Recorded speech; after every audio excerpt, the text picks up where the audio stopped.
கர்த்தருடைய பரிசுத்தமான பெயருக்கு புகழ் உண்டாவதாக, மகிமை உண்டாவதாக. நீங்களாம் எப்படி இருக்கீங்க?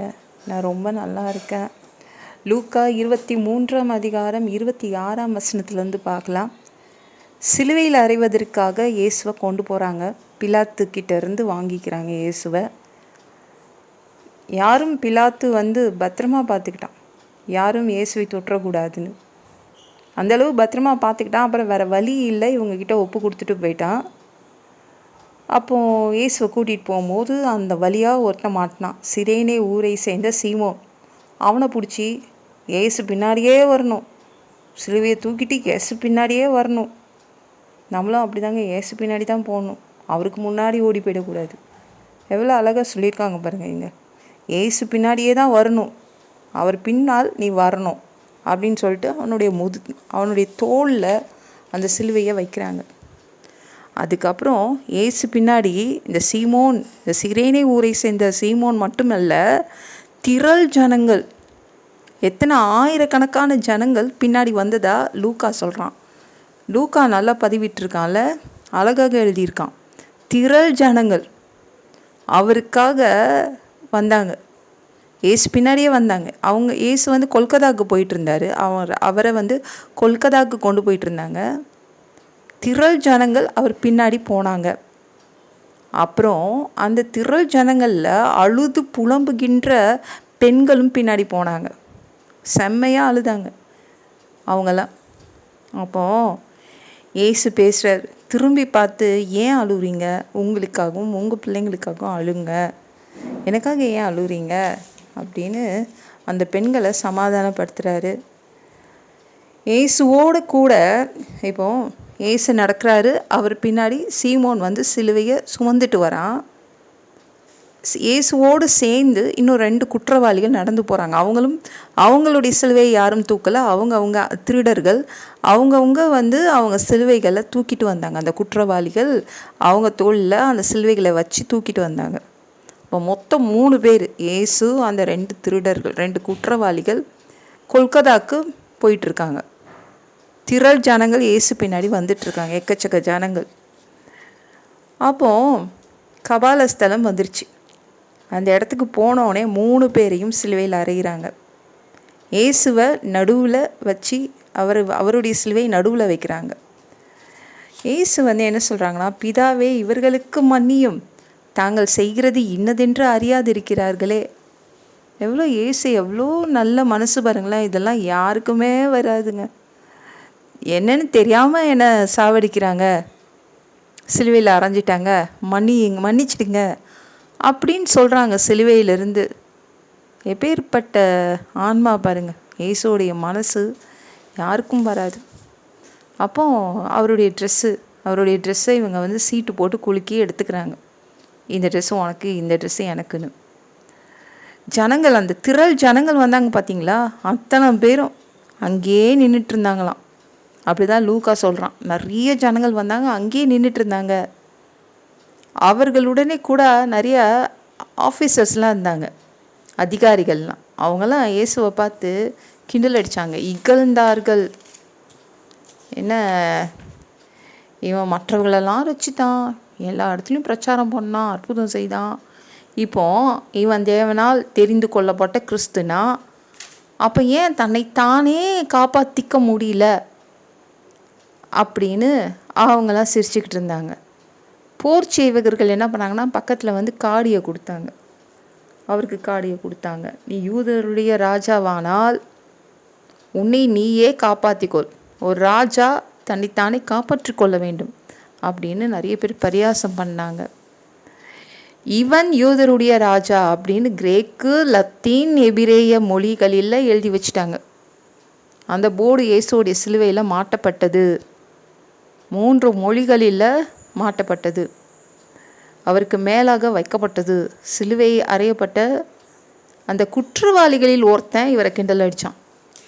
உயிர் போகுதுங்க, அப்போ கூட மனசு எவ்வளோ கல்லாக இருக்கான் பாருங்க அந்த குற்றவாளி.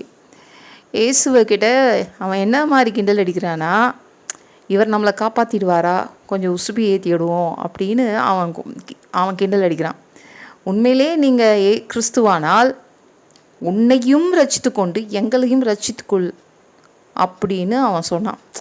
இவர் கிறிஸ்துனா நம்மளையும் காப்பாற்றிடுவார்ல, நம்ம ஓடி போயிடலாம் இந்த இடத்த விட்டு, நம்ம பிடிப்பட்டோம், சாக போகிறோம்.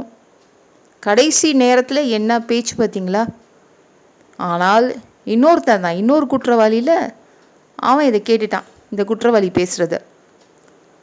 என்ன நம்மளுக்கு நியாயமான தண்டனை, நம்ம மோசமான குற்றவாளிகள் நியாயமாக தண்டிக்கப்பட்டிருக்கோம், இந்த சிலுவை தண்டனை நம்மளுக்கு தேவை, நம்ம அனுபவிக்கிறோம். ஆனால் அவர் அநியாயமாக அவரை சிலுவையில் அரைஞ்சிருக்காங்க, நீ அவரை போய் இப்படி பேசுகிறியேன்னு திட்டுறான், கடிந்து கொண்டான். அப்புறம் இயேசுகிட்ட கேட்குறான், ஆண்டவரே, நீர் உம்முடைய ராஜ்யத்தில் வரும்போது அடியேனையும் நினைத்தருளும் அப்படின்னு கேட்குறான். எவ்வளோ பாருங்களேன், எவ்வளோ அந்த மனசில் டக்குன்னு பிடிச்சிக்கிறான். இதுதான் கற்பூரம் இவங்கெல்லாம், இதை மாதிரி ஆத்துமாக்கள்லாம். என்னையும் கொஞ்சம் நினச்சி பார்க்குறீங்களா அப்படின்னு கேட்குறான். அப்போ இன்றைக்கு தான் நீ சாவ போகிற, நானும் சாவ போகிறேன், அந்த திருடனும் சாவ போகிறான். இன்றைக்கு என்னுடனே கூட பரதீசில் இருப்பாய் அப்படின்னு சொல்லிடுறார். இங்கேயே அந்த சொல்லிடுறார், நீ வந்துடுவ, பாரடைஸ்க்கு வந்துடுவ. எவ்வளோ நல்ல வார்த்தைகள் ஏசுக்கிட்டேருந்து அவன் வாங்கிக்கிறான். யூதாஸ் காரியத்து அவர் இழந்தார், ஒரு திருடனை அவர் இழந்தார், இன்னொரு திருடனை அவர் சிலுவையில் சம்பாதித்தார்.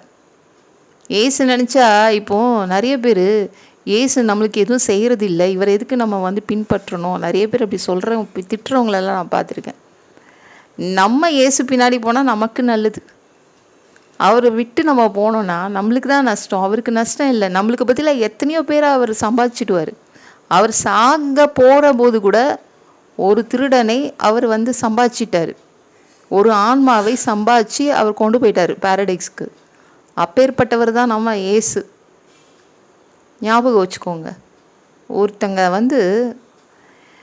ஒரு பையன் அவன் என்ன சொன்னான்னா, எனக்கு வர வேண்டிய சொத்து வரல, அதனால் ஏசு எனக்கு வேண்டாம் என்று இஸ்லாம் மதத்துக்கு மாறிட்டான்.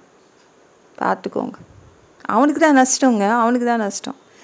ஏசுவுக்கு அதுக்கு பதிலாக வேற ஒருத்தரை போட்டுருவார், அவ்வளோதான். அதுதான் நம்ம ஞாபகம் வச்சுக்கணும்.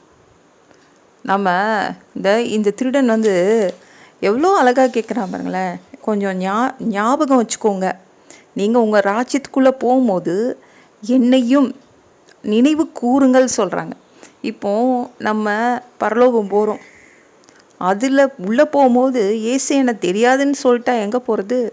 நரகத்துக்கு தான் நான் போய் ஆகணும். ஏசு என்னை தெரியும்னு சொன்னால் தான் நான் பரலோகத்துக்குள்ளே போக முடியும். அதனால தான் ரொம்ப அழகாக அந்த திருடன் சொல்கிறான், என்னை கொஞ்சம் நினைவு கூறுங்க உங்கள் பரதீசில் அப்படின்னு. ஏசு உடனே சொல்லிட்டாங்க, இன்றைக்கு என்னுடனே கூட நீ பரதீசில் இருப்பாய்.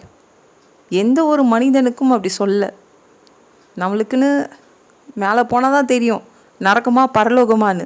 ஆனால் இவனுக்கு மட்டும் எவ்வளவு பெரிய வாய்ப்பு கிடச்சிச்சு பாருங்க. இங்கேயே சொல்லிடுறார், ஜீவ புஸ்தகத்தை போய் பார்க்க வேண்டிய அவசியம் இல்லை, எதையும் பார்க்க போகிறதில்ல, இங்கேயே சொல்லிட்டாரு நீ பரதீசில் இருப்பாயின்னு சொல்லி முடிச்சிட்டாரு. உண்மையிலே அந்த திருடன் லக்கி, ரொம்ப ரொம்ப லக்கி. சாவ போகிற நேரத்தில் அவனுக்கு ஒரு பெரிய பொக்கிஷத்தை அவன் சம்பாதித்தான், பரதீசை சம்பாதித்தான். இங்கேயே நம்ம ஜீவ புஸ்தகத்தில் பார்த்து நம்ம பேர் இருக்கான்னு சொன்னால் சந்தோஷமாக போயிடலாம்.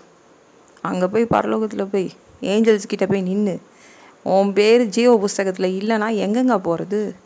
நரகத்தில் கொண்டு போட்டுருவாங்க. நரகம் என்ன சாதாரண இடமா? இந்த பூமியிலே வாழ முடியல நம்மளால், எப்படி நரகத்தில் போய் வாழ்வீங்க? அங்கே தீ எரிஞ்சிட்ருக்கோம், தொடர்ந்து நம்மளை வாதிப்பார்கள். ஏசு அங்கே வரவே மாட்டார், காப்பாற்ற யாரும் வரமாட்டாங்க. எப்படி இருக்கும் யோசித்து பாருங்கள்.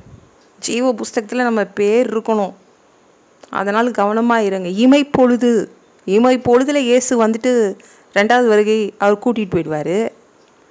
அப்போது எவ்வளோ பரிசுத்தமாக இருக்கணும்னு பார்த்துக்கோங்க. ரெண்டாவது வருகைக்கு ரெடியாக இருங்க. அவர் கூட நம்ம போயிடணும். எப்பொழுதும் பாவியாக என்மேல் கிருபையாயிரும் அப்படின்னு சொல்லிட்டு பரிசுத்தாவியில் நிறைந்து ஜெபம் பண்ணிகிட்டே இருங்க, சோத்திரம் பண்ணிகிட்டே இருங்க.